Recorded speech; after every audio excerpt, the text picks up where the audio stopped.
முகுந்தன் முரளி.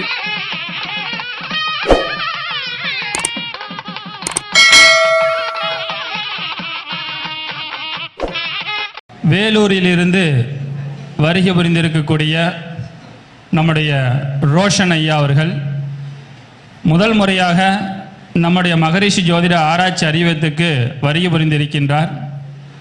ஐயா ஜோதிடத்தில் மிகப்பெரிய ஒரு ஆர்வலர். அது மட்டுமல்ல, நம்முடைய தங்கப்பாட்டினுடைய சிசியராக இருந்து மிக சிறப்பான முறையில் அந்த ஏரியாவில் ஜோதிட சேவையை தொடர்ந்து சேவைகள் செய்து கொண்டு வருகின்றார். நிறைய நுணுக்கமான ஒரு விஷயத்தில் எல்லாமே வச்சிருக்கிறார். அவரோட வீடியோஸ் கூட நான் ஒன்று பார்த்தேன், நல்லா சிறப்பாக பேசியிருக்கிறாரு. அதனால் ஐயா அவர்களுக்கு முதல் முறையாக வருகை புரிந்திருக்கக்கூடிய நம்முடைய ரோஷன் ஐயா அவர்களை மகரிஷி ஜோதிட ஆராய்ச்சி அறிவத்தின் சார்பாக வருக வருக என மீண்டும் ஒரு முறை வரவேற்கின்றோம். ஐயா அவர்கள் வாழ்த்துறையும் சிறப்புரையும் ஆற்றுமாறு அன்போடு கேட்டுக்கொள்கின்றோம். நமக்கு அனைவருக்கும் வணக்கம். மகரிஷி ஜோதிட ஆய்வகத்தின் 75வது பவள விழாவுக்கு அடியேனும் பங்கு கொண்டிருக்கிற பாக்கியத்தை அளித்த இதன் நிறுவனர் டாக்டர் முகுந்தன் முரளின் ஐயா அவர்களுக்கு முதற்கண் வணக்கத்தையும், மற்றும் இம்மேடையில் அமர்ந்திருக்கும் ஜோதிட ஆசிரியர்கள், ஜோதிட பேராசிரியர்கள், வரப்போகும் ஜோதிட ஜாம்பவான்கள், ஜோதிட சித்தர்கள், ஜோதிட மகான்கள் என்று போற்றக்கூடிய அற்புதமான ஜோதிடர்களின் பேச்சுக்கள் இன்று இருக்கிறது. அவர்களின் ஒரு பாத கமலங்களை தொட்டு வணங்குகிறேன். இந்நிகழ்ச்சியை கண்டு கலைக்க வந்திருக்கும் அனைத்து நல் உள்ளங்களும், ஜோதிட மாணவர்களும், ஜோதிட ஆர்வலர்களும், உங்கள் அனைவருக்கும் அடியேனின் நமஸ்காரங்கள்.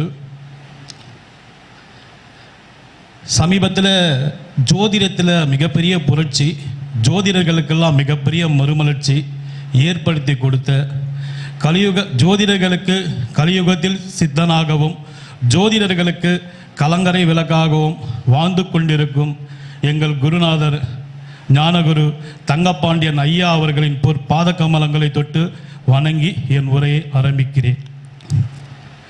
நான் பல ஜோதிடம் கிட்டத்தட்ட 23 வருடமாக நான் இந்த துறையில் இருக்கேன். பல ஜோதிட குருமார்கிட்ட நான் படித்தேன். தங்கப்பாண்டிய ஐயா கிட்ட படித்த உடனே தான் நான் ஜெயித்தேன். பல விஷயங்கள் நான் படிக்காத சப்ஜெக்டே இல்லை. இன்னைக்கு இருக்கக்கூடிய எல்லா பிரசனங்களும் படிச்சிருக்கேன். ரெண்டாவது பார்த்தீங்கன்னா நாடி ஜோதிடம், இப்படி பல ஜோதிடம் பல குருமார்கள்ட்ட நான் படித்தேன். ஆனால் என் ஜாதகத்தை எனக்கு சரியாக சொல்ல தெரியல. ஒவ்வொருத்தர்கிட்ட படித்ததில் ஒரு சப்ஜெக்டில் நான் சொல்ல ஆரம்பித்தேன். ஆனால் ஐயா கிட்ட கடந்த 10 வருடமாக ஐயா கிட்ட தான் நான் இருக்கேன். படித்ததில் முதல்ல என்னோடய ஜாதகத்தில் என்னங்கிறத முதல்ல நான் தெரிஞ்சுக்கிற ஒரு விடை எனக்கு கிடைச்சது. அதுக்கப்புறமா தான் மற்றவங்களுக்கு நான் சொல்கிறதுக்கே ரொம்ப ஆர்வப்பட்டேன், சொல்ல ஆரம்பித்தேன். அதனால் ஜோதிடத்தில் முதல்ல படிக்கிறது முக்கியம் இல்லை, படித்ததை தன்னோட ஜாதகத்தை அப்ளை பண்ணி நடக்கிற சம்பவங்கள் எப்படிங்கிறத உணரணும். அந்த உணர்ற வித்தை எந்த குருமார்கிட்ட கிடைக்குதோ அந்த குருவே உங்கள் வாழ்நாள் குரு. குரு என்பவர் வேற, ஆசிரியர் என்பவர் வேற, ஆச்சாரியர் என்பது வேற. ஆனால் மூன்றுமே ஒரே கண்ணோட்டத்தில் தான் நமக்கு தெரியும். ஆசிரியர் என்கிற ஒரு குறிப்பிட்ட பீரியடில் வருவார். அவர் பீரியட் முடிஞ்சிச்சுன்னா அவர் பற்றுவார், அடுத்த மாணவரை பார்க்கணும், அடுத்த சப்ஜெக்ட் போயிடுவார். ஆச்சாரங்கிறது அன்றாட நியம நிஷ்டைகள், ஆச்சார அனுஷ்டானங்களை கற்றுத்தருபவர். ஆனால் குரு என்பவர் உன் ஆரம்பம் முதல் உன் இறுதி காலம் வரை உன் கூடவே பயணிப்பவர் குரு. உன்னை என்றுமே உயரத்தில் வைத்து அழகு பார்ப்பவர் குரு. அதனால் வாழ்க்கையில் யாராவது ஒரு மிகப்பெரிய குருவை நாம் ஏற்றுக்கிட்டு பயணிக்கும் போது நம்ம கீழே விழும்போதெல்லாம் நம்மளை தூக்கி விடுவாங்கன்றதுக்கு நான் நிறைய முறை உணர்ந்திருக்கிறேன். அதனால் என் குருநாதர் தங்கப்பாண்டியன் ஐயாவை என்றென்றும் என்னுள் கற்பக விருட்சமாக வாழ்ந்து கொண்டும் என் குருநாதன் ஒரு பாதகமாக தொட்டு வணங்கி மறுபடியும் என் உரையை ஆரம்பிக்கிறேன். இன்று நான் சில விஷயங்கள் நான் அனுபவத்தால் கண்ட விஷயங்கள், சில விஷயங்கள் நான் தேடிட்டு இருந்த விஷயங்களை பற்றி இன்னைக்கு நான் பேசலாம் அப்படிங்கிறது தான். குரு பகவானை பற்றி நம்ம எல்லாருக்குமே தெரியும்.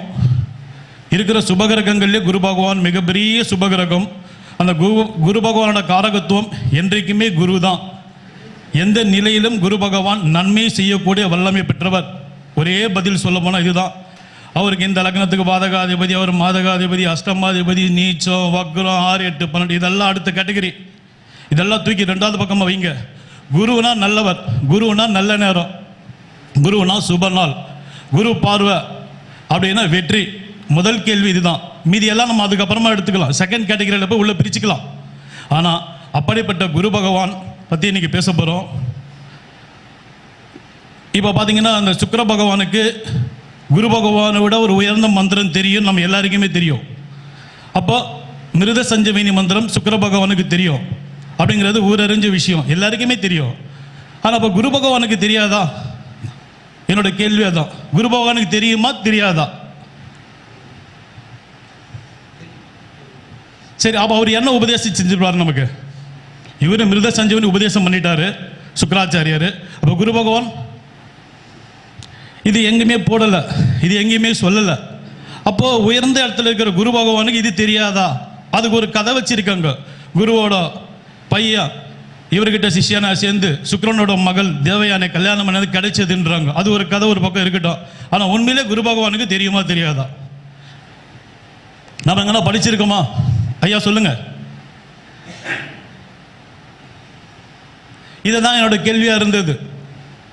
அப்போ உயர்ந்த இடத்துல குரு பகவானுக்கு எப்படி இவங்க சொல்றாங்க? நிறைய புத்தகம் தேடினேன், சில கிடைக்கல, நிறைய தேடினேன். ஆனால் கடைசியில் என்ன எதிர்பார்த்த ஒரு புத்தகத்தில் எனக்கு அது கிடைச்சது. அவர் குரு பகவான் யாருன்னு பார்த்தீங்கன்னா இந்திரலோகத்தில் தேவேந்திர சபையோட ஆஸ்தான குரு, சாட்சாத் சிவஸ்வரூபம், சாட்சாத் நாராயண ஸ்வரூபம் குரு பகவான். அவர் எங்கே இருக்கிறாரோ அந்த இடம் சுபிட்சமாக இருக்கும், அவர் எங்கே பார்க்குறாரோ அதை விட சுபிட்சமாக இருக்கும். எல்லாமே என்ன சொல்கிறாங்க? குரு உக்காந்த இடம் கட்டிடும், பார்க்க இருந்தால் ஜெயிக்குங்கிறாங்க. அப்படியெல்லாம் கிடையாது. குரு எங்கே இருந்தாலும் நன்மை செய்ய கடமைப்பட்டவர். குரு கூட இருந்தார்னா குருவோட பணிவிடை செய்து அவருக்கு பின் தான் அந்த சிஷ்யன் வளர்ச்சி பேரு புகழ் தெரியும். ஆனால் குரு பகவான் பார்வையில் ஒருத்த கத்திட்டு வெளியில் போய் ஜெயிச்சானா என்றைக்கும் அவன் ஜெயிப்பான்.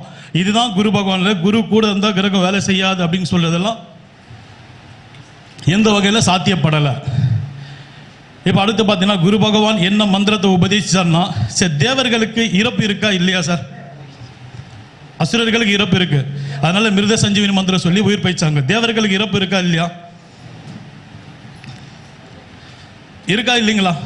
என்றைக்கும் அவங்க இரவா வரம் பெற்றவர் தான் தேவர்கள் அப்படி சொல்றாங்க. எத்தனை காலத்துக்கு அப்புறம்? என்னோட கேள்வி, எத்தனை காலத்துக்கு அப்புறம்? பார்க்கடலில் அமிர்தம் என்னைக்கு வந்ததோ சாப்பிட்டதோ அதுக்கப்புறம் தான் இரவா வரும். அதுக்கு முன்னாடி அவங்களுக்கு அந்த இறப்பு இருந்திருக்குல்ல. அப்போ குரு பகவானுக்கு ஒரு மந்திரம் தெரிஞ்சிருக்கணும் இல்லை? அப்போ நீ எப்படி அசுரர்களை நீ காப்பாத்துறியோ அப்போ தேவர்களை காப்பாற்றணும் இல்லை? அப்போ தேவர்களை காப்பாற்ற விட குரு பகவானுக்கு தெரிஞ்சது அற்புதமான மந்திரம், சாட்சாத் ஸ்ரீமன் நாராயண கவசம். 10 அவதாரங்களை ஒருங்கிணைச்சு சொல்லக்கூடிய அற்புதமான கவசம். யார் ஒரு அந்த கவசத்தை சொல்றாங்களோ உங்களுக்கு மிருத சஞ்சீவினி மந்திரத்துக்கு நிகரான மந்திரம் அந்த மந்திரம். இது குரு பகவானுக்கு தெரியும் அப்படிங்கிறத இந்த இடத்துல பதிவு பண்றேன். ஏன்னா இது நிறைய இடத்துல பதிவு பண்ணல, ஆனால் இன்றைக்கு நான் அதை பதிவு பண்றேன். நாராயண கவசம் நீங்க யூடியூப்ல போடுங்களேன், ரொம்ப அற்புதமா வரும் நாராயண கவசம். இந்த கவசத்தை 21 முறை பாராயணம் பண்ணாலே எல்லா விதமான தோஷங்களும் அகலும், நவகிரக தோஷங்களே அகலும், சில உயிர் கண்டங்கள் அகலும், இப்படி பலவிதமான தோஷங்களும் கண்டங்களும் அகலக்கூடிய தன்மை உண்டு. அதே மாதிரி குரு பகவான் பாருங்க, அவர் கூட சேர்ற கிரகங்களாலே பலவிதமான தோஷங்களை போக்குற தன்மை குரு பகவானுக்கு உண்டு. அவருக்கு அதாவது எப்பவுமே குரு கூட வந்தாலே, குரு பக்கத்தில் உக்காந்தாலே அந்த தோஷம் விலகும். இதுதான் குரு பார்வை. எப்படி ஒவ்வொரு வருடமும் ஒரு குரு பார்வை ஒரு நதியின் மேல் விழும், அந்த நதிக்கு தான் விழா எடுப்பாங்க. 12 வருஷத்துக்கு முன்னாடி கும்பமேள விழா, ஒவ்வொரு வருடமும் ஒரு நதிக்கு விழா எடுப்பாங்க. அப்போ ஒவ்வொரு குரு பார்வையில் தான் ஒரு நதி சிறப்பிப்பாங்க. அந்த மாதிரி குரு பக்கத்தில் உக்காந்தாலோ குருவோட சேர்ந்தாலோ உங்களுக்கு மிகப்பெரிய தோஷம் விலகும். அப்படி அந்த வகையில் என்ன சொல்ற குரு பகவான்ல என்ன சொல்றாங்க செயலில் பார்த்தீங்கன்னா, காணு லக்கினம் 4-7-10 கோணு புத்திரன் கோணு புந்தி சுக்கிரன் கூடிடில் கோணுமாய் கிரக தோஷங்கள் 10 பானு கண்ட பணி என நீங்கும். இது என்ன சொல்றாங்க? குருவோட சுக்கிரன் புதன் எங்க கூடி இருந்தாலும், எந்த பாவத்தில் இருந்தாலும், அவங்களுக்கு முன்பின் இருந்தாலும், அவங்கள தொடர்பில் இருந்தாலும் 10 வகையான தோஷத்துக்கு நீங்க பரிகாரமே சொல்ல தேவையில்லை. இந்த கூடிட்டாலே தோஷ நிவர்த்தி, இவன் ஜெயிச்சான் அப்படிங்கிறத அந்த ஆதிபத்தியமா காரகத்துவம் நீங்க தூக்கி சொல்லிடலாம். போயிட்டு ரொம்பலாம் உள்ள கஷ்டப்படவே வேணாம். இந்த கிரகம் சேர்ந்திருக்கா, சுக்கிரன் குரு புதன் இந்த கிரக சேர்க்கை இருக்கா, 10 விதமான தோஷம் போயிடுது. அந்த தோஷம் என்ன சொல்றாங்க? மெயின் பாலரிஷ்ட தோஷம் போதுன்றாங்க. எடுத்தோன்னா பாலரிஷ்ட தோஷம் சொல்கிறோம். இந்த கிரக சேர்க்கைன்னா தோஷத்துக்கு வேலை இல்லை. பட்சி தோஷம், யட்சி தோஷம், கருவழிந்த தோஷம், குழி தோஷம், பறவை தோஷம், புருஷ தோஷம், பெண் தோஷம், இந்த தோஷங்கள்லாம் நீங்கிற வல்லமை இந்த கிரகத்துக்கு உண்டு. நீங்கள் ஜாதகத்தை செக் பண்ணி பாருங்க, எவ்வளோ தோஷம் இருக்கும், ஆனால் அவன் வளர்ந்து போயிட்டே இருப்பான். அப்போ குருவோடு சேர்ற கிரகங்களுக்கு மிகப்பெரிய தோஷம் விலகுது அப்படிங்கிறது பறைசாற்றி இருக்காங்க. அடுத்தது பார்த்தீங்கன்னா குரு வலயம் அப்படிங்கிறது ஒரு டாபிக் இருக்கு. குரு வலயம் அப்படின்னு நம்ம கேள்விப்பட்டிருக்கோமா? கைரேகையில் கேள்விப்படுவோம், சாலமன் ரிங் குரு வலயம் இருக்கு அப்படின்னு சொல்லிட்டு. ஆனால் ஜாதகத்திலேயும் நம்ம ஜோதிடத்திலேயும் குரு வலயம் சொல்லியிருக்காங்க. இந்த குரு வலயம் என்ன அப்படின்னு பார்த்தீங்கன்னா, குரு தான். அவர் சில குறிப்பிட்ட ராசிகளில் உக்காந்துட்டாருன்னா அவர் என்னவானா இருக்கட்டும், அவர் 6, 8, 12 திதி சூன்யம் பாதகாதி அதெல்லாம் அப்புறம், ஆனால் உக்காந்த இடத்துக்கு உண்டான பர்ஃபெக்ட் பலனை குரு கொடுத்துட்றாரு. நிறைய நான் ஆய்வு பண்ணியிருக்கேன், ரொம்ப அற்புதமாக குரு கொடுத்துட்றாரு. 12 ராசியிலேயே குரு பகவானுக்கு பிடிச்ச ராசி ஒரு 4 ராசி. நீங்களும் செக் பண்ணி பாருங்க. இந்த ராசியில் யாருக்கெல்லாம் கிரகம் அந்த என்ன பாவமாக வருதோ, என்ன ஆதிபத்தியமோ, அதில் உங்களுக்கு வெற்றி கிடைக்கும். 1000 தோல்விகள் வந்தாலும் கடைசியில் வெற்றி மட்டும்தான் மிஞ்சி நிற்கும். அப்படி ஒரு 4 ராசி. முதல் ராசி ரிஷப ராசி, 2வது சிம்ம ராசி, 3வது தனுசு ராசி, 4வது கும்பராசி. இந்த ராசியில் கிரகங்கள் உக்காந்துட்டாலே ராஜ வாழ்க்கை அற்புதமாக உங்களுக்கு கிடைக்கும். அரசாங்க அரசியல் தொடர்பு, மிகப்பெரிய தொழிலதிபர்கள், மிகப்பெரிய அந்தஸ்தில் இருக்கிறவங்க அத்தனை பேர் ஜாதகத்தில் குரு பகவான் இங்கே தான் இருப்பார். செக் பண்ணி பாருங்க, நீங்கள் ஒரு நாள் செக் பண்ணி பாருங்க. இந்த ராசிகள் இருந்தாலே மிகப்பெரிய வெற்றி உண்டு அந்த ஜாதகருக்கு. நீங்கள் பார்த்தவொடனே சொல்லிடலாம். இப்போ இயற்கையில் குரு பகவான் தனுசு ராசியில் இருக்காரு. அவரோட 9ஆம் பார்வை எங்கே படம்? சிம்மத்தில் படம். சரி, மீனத்தில் குரு இருக்காரு, அவரோட 9ஆம் பார்வை எங்கே படம்?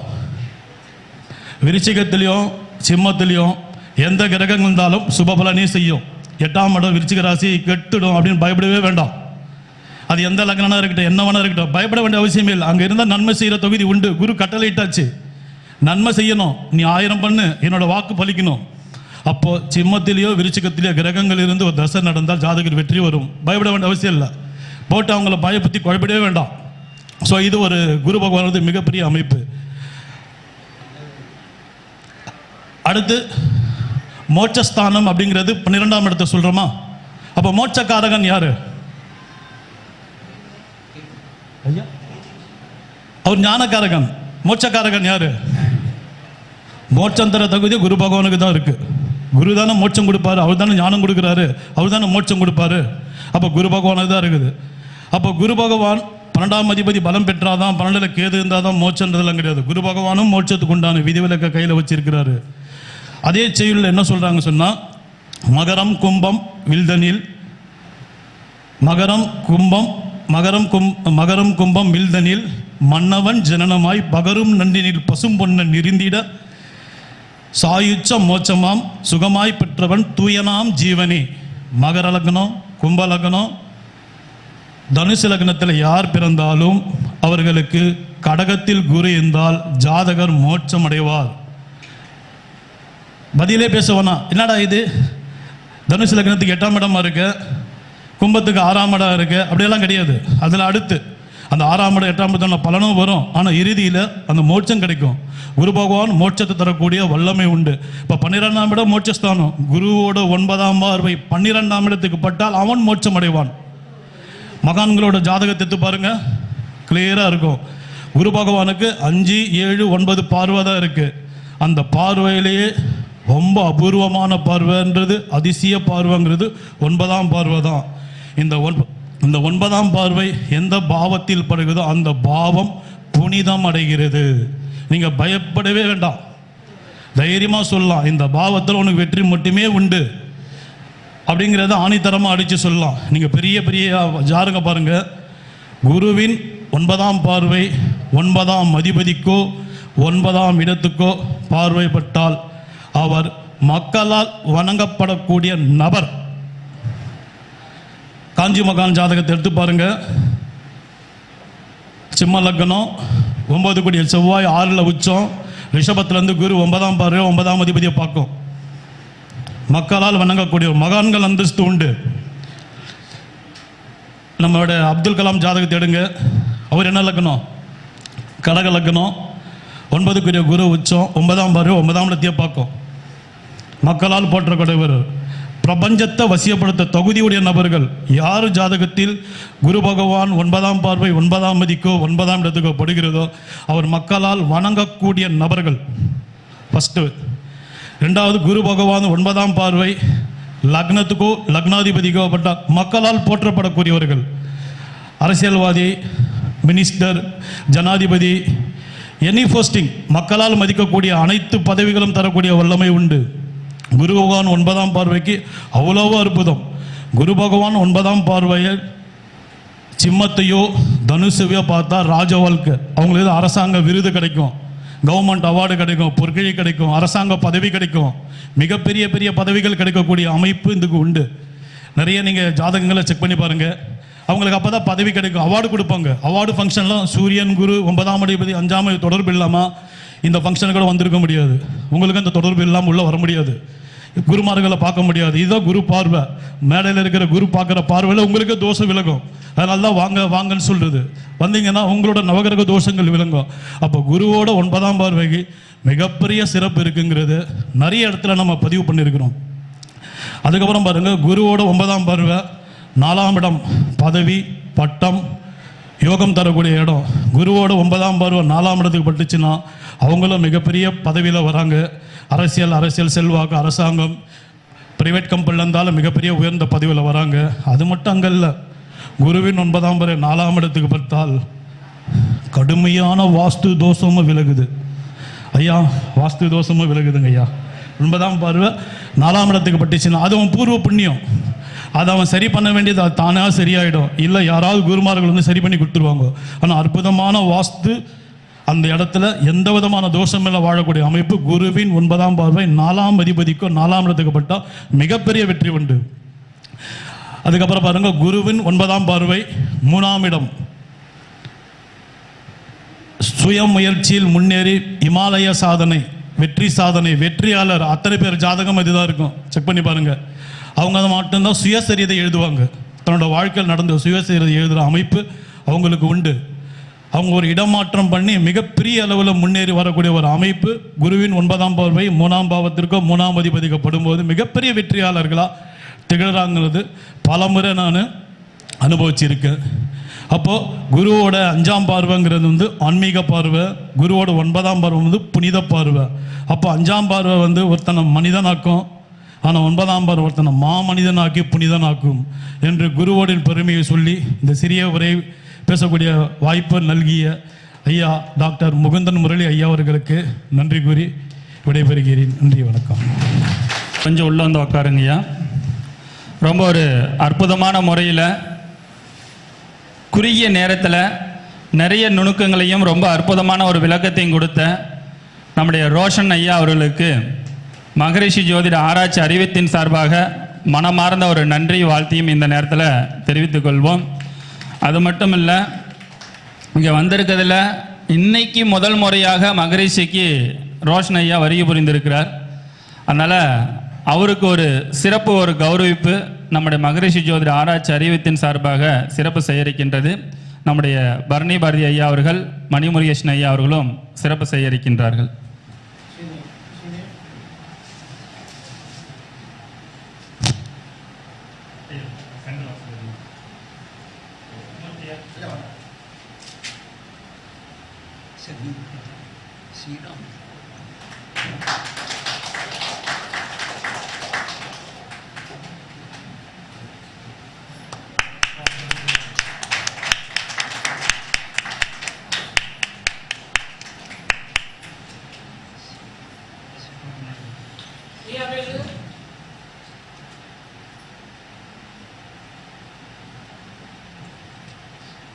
மிக்க நன்றிங்க ஐயா. நீண்ட தூரமாக இருந்து வருகை புரிந்திருக்கிறார். அதே நேரத்தில் நம்முடைய கோவிந்தராஜ் ஐயா அவர்கள், கோவிந்தராஜ் ஐயா அவர்கள் ஐயா